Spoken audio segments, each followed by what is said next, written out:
Big boss Malayalam season 7 ഇന്ന് നമ്മുടെ ഹൗസിൽ നിന്ന് ആര് അല്ലെങ്കിൽ ആരൊക്കെ പടിയിറങ്ങും?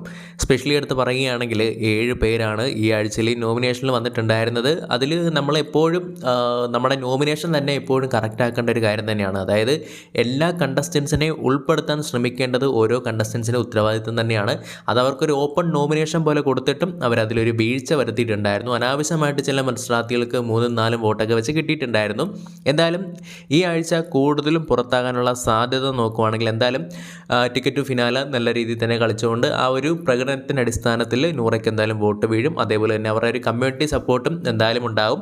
അതേപോലെ തന്നെ നോക്കുവാണെങ്കിൽ ആദിലയും വരാത്തതുകൊണ്ട് തന്നെ നൂറയ്ക്ക് എന്തായാലും നല്ലൊരു സപ്പോർട്ട് കിട്ടുമെന്നുള്ള കാര്യത്തിൽ സംശയമൊന്നുമില്ല.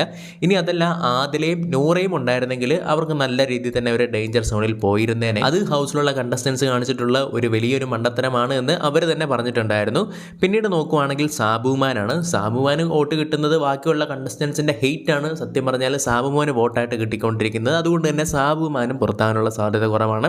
പിന്നീട് നോക്കുവാണെങ്കിൽ അനുമോള്, അനീഷ് ടോപ്പ് പ്ലേയേഴ്സ് എന്നുള്ള രീതിയിൽ നിൽക്കുന്നതുകൊണ്ട് തന്നെ അവരെന്തായാലും പുറത്താകില്ല. പിന്നീട് പുറത്താകാൻ സാധ്യതയുള്ളത് അക്ബർ, ആര്യൻ, അതേപോലെ തന്നെ നെവിനാണ്. നെവിൻ്റെ കാര്യം പറയുകയാണെങ്കിൽ എനിക്ക് തോന്നുന്നു കൂടുതലും സ്ട്രിക്റ്റ് ആയിട്ടുള്ള ഒരു ആക്ഷൻ എടുക്കാൻ പോകുന്ന ബിഗ് ബോസിൻ്റെ പ്രോപ്പർട്ടി ഡാമേജ് എന്നുള്ള കാര്യമായിരിക്കും. ഷാനവാസിൻ്റെ കേസ് എന്ന് പറയുന്നത് അത് ആക്സിഡൻ്റലി ഉണ്ടായിട്ടുള്ള ഒരു റിഫ്ലക്സ് ആണ്. അതുകൊണ്ട് തന്നെ അത്രയും കാര്യമായിട്ട് അത് എടുക്കില്ലായിരിക്കും. പക്ഷേ എങ്കിൽ ബിഗ് ബോസിൻ്റെ പ്രോപ്പർട്ടി ഡാമേജ് ചെയ്ത് ബെഡ്, അതിന് നല്ല രീതിയിൽ തന്നെയുള്ള ഒരു പണി കിട്ടാൻ സാധ്യതയുണ്ട്. എന്നാലും നെവിൻ അത്യാവശ്യം നല്ല രീതിയിൽ തന്നെ ഈ ഒരാഴ്ച മുമ്പോട്ട് പോയിട്ടുണ്ടായിരുന്നു. അതുകൊണ്ട് തന്നെ നെവിൻ പുറത്താകാനുള്ള സാധ്യതയും കുറവാണ്.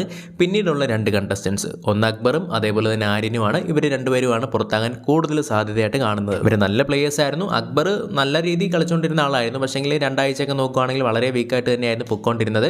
എന്തായാലും പുറത്താകാൻ സാധ്യതയുണ്ടെങ്കിൽ 1-2 മത്സരാർത്ഥികൾ പുറത്താകുന്നുണ്ടെങ്കിൽ അത് ഇവർ രണ്ടുപേരും ആവാനുള്ള സാധ്യത തന്നെയാണ് കൂടുതലായിട്ടും കാണുന്നത്.